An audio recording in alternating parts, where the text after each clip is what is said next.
There are few locations in the former Soviet bloc as well preserved as the medieval centre of Tallinn. Even the Soviet authorities cared for the old part of the Estonian capital. They wanted it to be a model of preservation as good as any in the West.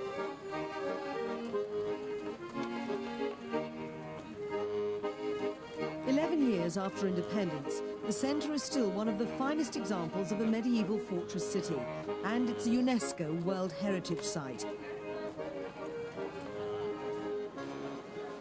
Tallinn attracts foreign tourists, but just over the wall, there's a different story. A crisis looms, fuelled by capitalism. A new road's being built a few hundred metres away. When work began here, the developers dug up the remains of a sprawling 600-year-old hospital. This is what's left. Some Estonian archaeologists protested. They were allowed a brief dig on the site, but were told most of it would be covered in concrete. The developers think it's a nuisance, and many of the workers treat it like one. But archaeologist Jan Tam led the campaign to try to preserve the site, which he said could have helped scientists understand more about the development of medicine. We were asking also for international help through the ICOMOS, which is the expert organization of UNESCO. And of course, at first they said that you must resolve this problem because this is not in the World Heritage List as Old Tallinn is. But it isn't just medieval ruins which are threatened by a rush of new developments next door. Modern architects have been busy here during the past decade, catering to the tastes of a liberated Estonia. Keen to remove as many Soviet images as possible, Tallinn is remodelling itself as a towering example of capitalism. But in the process, development takes precedence over conservation in many city areas. Wooden areas, which is most valuable heritage part of Tallinn, because the Tallinn was not only the stone city, but most of Tallinn was built from wood. And these are in the same situation as we are seeing here. And I don't know what is the solution, because we are not able to list every house in the wooden areas. Construction where old wooden houses once stood is easy to find around Tallinn, encouraged by a booming economy. Unique architecture systematically destroyed. Tallinn was once surrounded by lush forests, and the trees provided building material.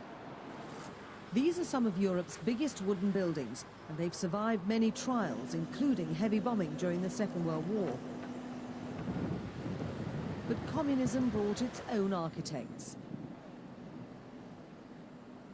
Russians transformed the urban landscape. This included introducing cheap prefabricated apartment buildings. A few pockets of wooden houses still stand after 100 years or more, but most are simply waiting for the bulldozers, which angers heritage officials. On this plot there were some nice wooden buildings, one of them a schoolhouse that was even listed, but the owners who really had in mind a big monster house, a high-rise building, they said that the timber had some fungi in it, and that they take down the houses so that they keep all the material and they rebuild it again. And some colleagues of mine were naive enough to believe it. While many Estonians strive for the modern, some exiles have returned since independence with more traditional ideas. But the renovations can make matters worse. We are a Nordic country, and there is a long tradition of building very warm houses. And it has new windows. So the owner has spent a lot of money and getting nothing but the danger of that house gets rotten, and the dry rot gets in, and so it is done without any consulting engineers, architects, just the owner and some builders.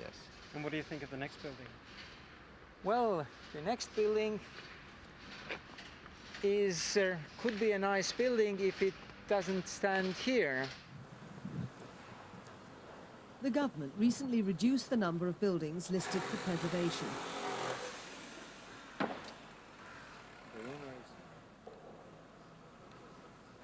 Jan Sotter says he's frustrated that developers often get away with ignoring preservation orders. No. We are not professional enough. It doesn't. This is quite a problem in Eastern Europe, that we know the history of art, we know engineering, but we don't know enough about public administration. And of course, we cannot even learn it from our Western colleagues, because our society is different and our society is in constant movement. There are plenty of buildings in the Estonian countryside also worth preserving.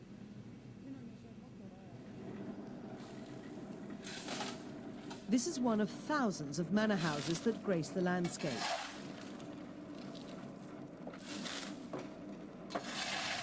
The facade has been restored, but it's different inside. Hundreds of years of interior decor was gutted by the Russians. The buildings were seen as too decadent. But the local authority has opted for restoration. It's in poor repair, but much of the detail could be rescued.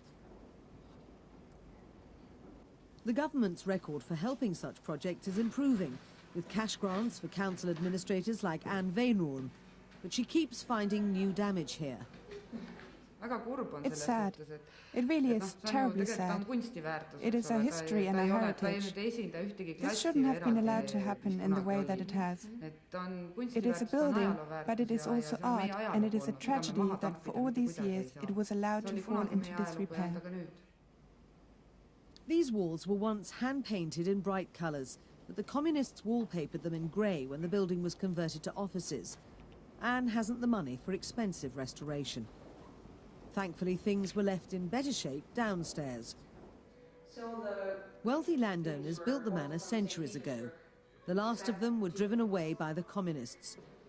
Now the restored part of the ground floor is used for public functions and a library. As much detail as possible was salvaged. They were kept in autumn, winter, summer and spring. This ceiling painting adorns what was once a family drawing room.